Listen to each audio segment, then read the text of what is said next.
It was no decision at all, to be honest with you. Given the opportunity to be at such a special place like Georgia Southern, the tradition of excellence here, it's a proven commodity. 6 national championships. It's renowned for its toughness and its discipline, its accountability, and the things that it can do on the field. And I'm just so humbled to be a part of that new legacy and producing, hopefully, some very successful history for this great university. Was there any trepidation knowing that Georgia Southern was known as an option-oriented school? The guys that have been recruited here, it wasn't going to be come right in and be able to hit the ground running quite as smoothly as if this was a more of a traditional offense that's been run. Well, you got to remember, I'm an O-line coach's son, so I grew up on toughness and being able to run the football. And I've been an offensive coordinator for a long time, offensive coach for a long time, 26 years. And one of the things that I've learned is when you come into a situation, lean on your strengths. This is a football team that can run the ball, but it's also with Justin and Cam and a group of wideouts can be explosive down the field. We want to combine those two things. We want to be able to be a physical, hard-nosed run football team. I've had those opportunities. I had D'Angelo Williams at University of Memphis, and we set unbelievable records with that running game while still being explosive down the field. Ronald Jones at USC, who was one of their all-time leading rushers there, while still being explosive with your wideouts and your quarterback. So we're going to blend a nice combination. I think the fans are going to really like the physicality of the run game, but also it's going to be fun to put points on the board by using our wideouts too. I think that balance is going to make us a great product and produce wins for this university. It's a much different time now with the transfer portal. It allows you to maybe get more quick fixes than you would bringing in, freshmen and having to wait a couple years. I know you could get junior college guys, but now you can get guys who have maybe played 4 years at quarterback, played 3 or 4 years at receiver, line. How big do you feel like the transfer portal will be for you, and do you feel like that's going to be a very big benefit? Yeah, one of the great things about this situation, and I really appreciate Jared's proactiveness in going out and making, I thought it was rare and bold to be able to make this decision now. It's going to allow myself to watch practice over these last 4 games and really see where our strengths are, see where our needs are in areas of growth. The great thing about this university is its recruiting base. When you talk about the state of Georgia, the talent that is in this state, how high quality the head coaches are in the high school community and how well coached they are, those guys are college ready to come in. You think about the states that are immediately surrounding also and the support that you can gain right there. You could draw about a 250-mile circle around this university. You've got plenty of talent right there.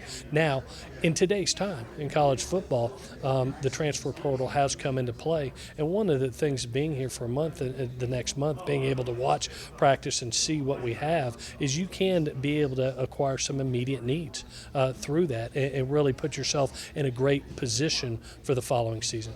You mentioned recruiting. You're going to be putting your staff together.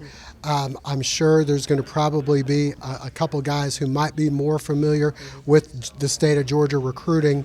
Is that an area that you might be going after, someone that knows the state? Not that you don't, but it's been a while since you've been in this area. Yeah, I grew up in the Southeast as well as the initial part of my coaching career was recruiting all of the Southeast for a long period of time, so know the area well. But also, I'm a great coach when you have great people around you. I don't care if it's business or football. You're only as good as the people that surround you. So recruiting has to be an everyday thing, and it will be here. Recruiting is also about relationships. So part of putting staffs together are seeing folks that have relationships within the general area that we have. I've always looked at coaches this way. I want to be able to acquire coaches that have great character, that know how to develop, they care for kids, they're brutally honest with kids and accountable, and they can recruit at the highest level. And those things are going to be what we look for as we acquire staff. Friday is when we started negotiations, and we talked throughout that, and just really was a reaffirmation of him wanting to be here, and obviously we wanted him, and so worked on it through the weekend, worked on it through Monday, and then had it finalized at least on our side, Monday evening, and then obviously had to go through the proper approvals on Tuesday. With where the program is right now, Yeah. how important was it to get some good positive news out there and maybe his opportunity to start right away? How much did that help? Well, I mean, it was. I mean, listen, it was definitely a benefit. But again, like I shared with you earlier, I mean, I wanted to make sure we had the right coach, and so if the right coach was going to be into the season, then be the end of the season. But when you started looking at Coach Helton and just what he brought to the table and how impressive he was and his vision for success here and how he wants to recruit at a high level and really get back to being tough, physical team, then you start thinking, all right, well, this is our guy. Then all of a sudden, what was a timetable? And we had those discussions in our in-person meeting and said, hey, will it be a start date for it? What are your thoughts? And he had a 90-day plan. And really that's where they kind of started connecting the dots, Josh, of really saying, all right, well, yeah, this could happen, and here's the benefits, having a 5-week head start. You're a historian, you know what's happened in the past at Georgia Southern, what's worked, what hasn't. Yeah. Was there any concern that you're bringing in a guy, not necessarily that maybe ran the triple option, because that hasn't happened here in a while, but a guy that does not typically run an option-based offense? How tough would that be for him to be able to win right away? Was there any concern about it? No, because here's the thing, Josh. I don't really know at times what we run right now. You think about it, we're doing a mixture of multiple. We're doing RPOs, we're doing a couple of double, triple options, but we're doing, some 11 personnel too. I mean, we really are doing a multiple right now. But again, like I shared going into the search, we're going to make it just about offense. Because if you do, there's a lot of people, coordinator-wise, offensive, defense, who haven't transitioned well from being a coordinator to a head coach. And so going back to the CEO comment, I want to make sure we had someone that understood the responsibilities of on and off the field of being a head coach.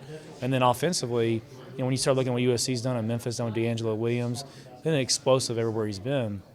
And so is there going to be a transition period? Of course, but there'll be a transition period for any coach coming in.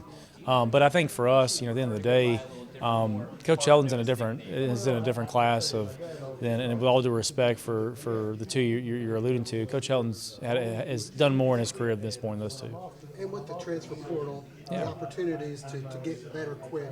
Well, and listen, Josh, I'll tell you the first week, that I was calling agents and talking to people, the question was, hey, are you open to talking to people that don't run the option? And I said, well, of course.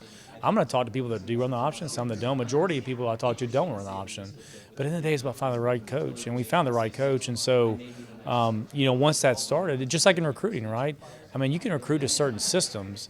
What he's going to recruit to is going to bring more recruits in here, and we're going to have just, in my opinion, we're going to have record-setting recruiting classes here in the next couple of years, and you'll see it because with the right approach, the right plan, and Josh, when I talk to him, he's been in the Power 5 for a while. My experience is there. As we continue to try to run this department like a Power 5 program, there's things, like-minded ideas, especially off the field, that are going to help take this program to the next level.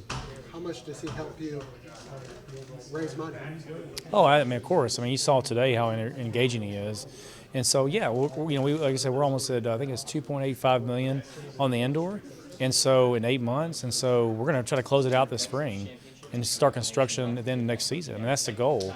And so, yeah, he's going to help a lot. We got to be careful because at the end of the day, his priority right now is one, forming relationships with young men, but two, recruiting-wise. And so he's got the early signing period, through the mid-December.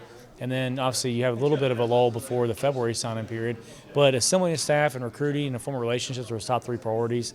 There'll be a time at the right time to kind of pull him out here and there to go to fundraise. And then this spring we'll have a ton of time to fundraise. Finance-wise, I know it's $800,000 average over the 5-year span. How much did the $10 million that he's getting from USC help cushion the blow of what you guys were able to offer? Well, I think at the end of the day, when you look at someone that has offsetting mitigation in the contract, you take that into account. And for us, Josh, it allowed us to be creative with some future staffing plans. And so the commitment was there through not only Dr. Murrah, but also, more importantly, from our record fundraising year and Eagle Nation supporting us at a high level. As our philanthropic giving continues to increase, we can do more. And that's kind of been the whole mindset of doing more. And so what you'll see in the next couple months is, we're going to have an elite coaching staff. But you're also going to see a build out on off the field, whether it be strength and conditioning, nutrition, recruiting. We're going to build out a recruiting office. And so what you'll start seeing is that, what Billy Napier's done in Louisiana is a great example of taking the Alabama model down there and doing it in an efficient way. Coach Helton's been in great schools. I've been in great schools. And so we're going to take best practices learned from each school and bring them here to Georgia Southern. what will the budget be for the assistant coaches compared to where it is right now? It'll be more. I don't know yet, and that's not a loaded answer, Josh, because I look at things in totality. And so you can look at the 10 on the field assistants, but I'm looking at everything from, analysts to recruiting staffs to strength conditioning. I look at it in one big bucket. So we'll see an increase in funding, but that's to be determined based on who's out there and what we feel like we need to spend. Would he be allowed to coach here with the situation? Because it's very unique. It's very unique that you hire someone who wasn't working. Yeah, but here's what I would say. As far as allowed, I just don't think that's ever been the plan. But here's what I would tell you. When I was at Mississippi State in 2017, Dan Mullen left to go to the University of Florida. And so we had some coaches that we knew were out of the door, went with Dan. Some stayed back knowing they'd go with Dan. And some, Dan said, hey, I'm not going to bring you with me to Florida.